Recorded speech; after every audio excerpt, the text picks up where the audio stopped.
Assalamu alaikum wa rahmatullah. Good morning to all. I'm Professor Mustafa Abubakar.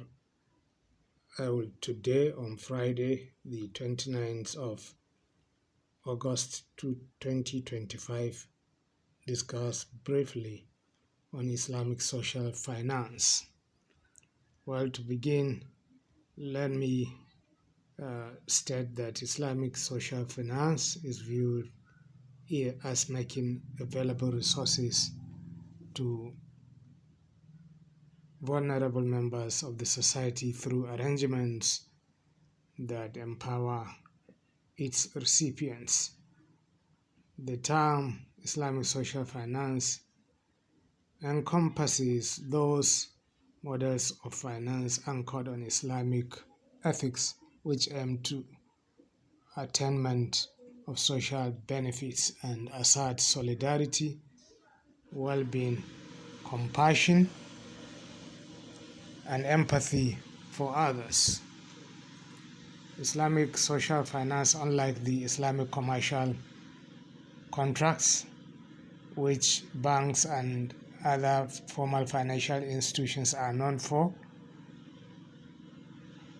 in which they have a main objective of generating returns in form of profit, among others.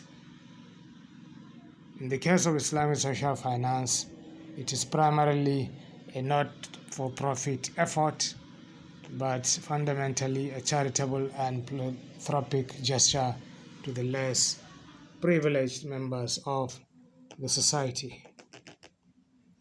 The primary focus in Islamic social finance is to solidify cohesion among members of the society by extending empathy, compassion, and sympathy from the wealthy members of the society to the less wealthy in different manners. This sector is made up of the traditional Islamic institutions based on philanthropy, which are the zakat, waqf, sadaqah, and those of mutual cooperation such as the benevolent loan of Qard Hasan. Let us begin with a discussion about zakat. As we know, zakat is the third pillar of the 5 pillars of Islam that has profound socio-economic implications and impacts on society. In particular, it aims to reduce poverty levels, among other outcomes. In Al-Qardawi's work, it is mentioned that zakah in the Arabic language is an infinitive of the verb zakah, which means to grow and to increase. Zakah is seen to have 3 different dimensions of its understanding with respect to linguistic, theological, and legal basis. In linguistic terms, zakah means to cleanse or purify something from dirt or filth. Theologically, however, it means to spiritually purify as a consequence of giving of zakah, while legally it means to transfer ownership of specific property to specified individuals under stated conditions. There are numerous verses in the Quran that direct Muslim individuals to give zakah and recognize it as an important aspect of Islam as prayer. Zakah represents a system of wealth redistribution from those considered to be capable of contributing their excessive wealth to those lacking enough. Now, what are zakatable items in the nisab? The payment of zakah is obligatory on all Muslims who meet the stipulated conditions from 5 kinds of wealth. We should know that income is an aspect of wealth. Wealth is broader than income. Now, what are those stipulated 5 kinds of wealth upon which zakah is applicable? You have gold and silver, you have agricultural produce such as wheat, barley, dates, and dried grapes, as well as their equivalents such as maize, corn, millet, rice, beans, sorghum, and soya beans, which are all subject to zakah at the time of harvest. The minimum amount of crop liable to payment of zakah is 300 sa'i, that is about 653 grams or approximately 6.5 bags. 1/10 is paid if the seeds were watered by rain, and half of the tenth, which is 5%, is watered by irrigation, is paid, or 3/4 of the tenth, that is 7.5%, if partially watered by irrigation. The next zakatable item is grazing livestock and cattle, including cows, goats, and sheep, as well as camels. They are all subject to payment of zakat.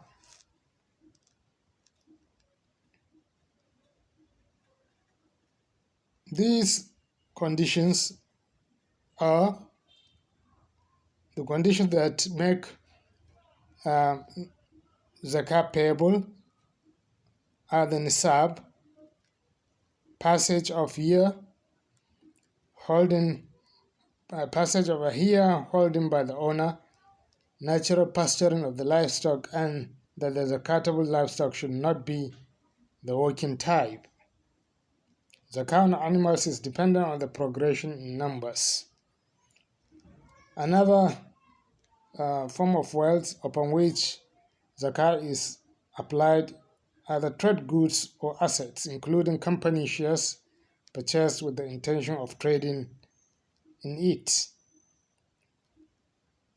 It is subject to zakat if one full year passes and it reaches nisab, either by itself or when added to other cash, excluding the value of tools, equipment, vehicle, buildings used for operations. Now, the cash equivalent of trade goods is determined based on market value of the goods at the time of assessment of zakat, not their historical cost. The last of the 5 forms of wealth upon which zakat is applicable are the mineral deposits, that, in other words, the ma'adin.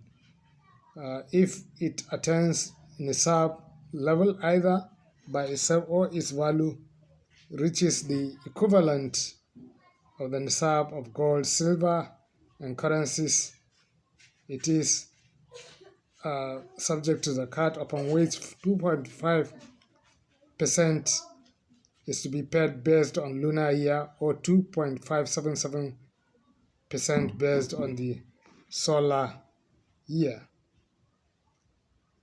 Now, who are beneficiaries of zakat? The Quran has categorically mentioned 8 categories of zakah recipients, namely the poor, the needy, those collecting and distributing zakat, those whose hearts are inclined towards Islam, and those in captivity, like those being held by bandits and ransom takers, and those in debt, and those who are involved in campaigning for Allah's cause, as well as those in the battlefield, the warfares. These 8 categories are the recipients of zakat as ordained and mentioned clearly in Quran by Allah the Great.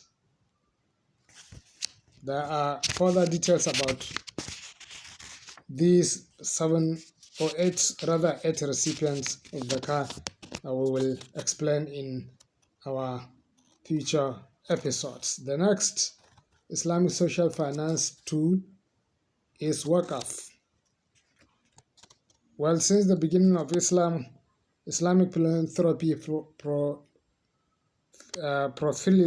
proliferated globally in parallel to the spread of Islam, meaning that as Islam spreads, so also benevolence through Waqf spread. One of such philanthropic institutions is the Waqf Institution, which has proven to be an effective instrument in funding impactful community empowerment initiatives and has significant potential of solving many of the present-day challenges of poverty, insecurity, and other social maladies. Waqf as a form of charity is a mechanism of continuous giving and is defined literally as holding, confining, and prohibiting the use of something. Technically, Waqf means looking or holding an asset and preventing its consumption for the purpose of repeatedly extracting its usufruct for the benefit of an objective representing righteousness and or philanthropy for as long as its principle is preserved by its own nature or from arrangements and conditions prescribed by the Waqf founder. We shall say more about this as well in terms of the types of Waqf and so on. The next in the line of tools in the Islamic social finance space is Sadaqah, meaning voluntary charity. The word Sadaqah means to voluntarily give charity out of the goodness of one's heart. It may be defined as an act of giving something without seeking a substitute in return, and with the mention or with the intention of pleasing Allah alone. It is an act of benevolence, which its broader umbrella of charity comprises zakah, qard hasan, that is benevolent loan, and sadaqah jariyah, a ceaseless charity such as waqf. We shall say more about this as well. Now, qard hasan, meaning benevolent loan, is the last in the list of the Islamic social finance tools. The unconditional prohibition of interest in all lending activities is one of the main principles of Islamic finance. This means any debt or loan which carries a monetary reward tied to the time of lending is prohibited.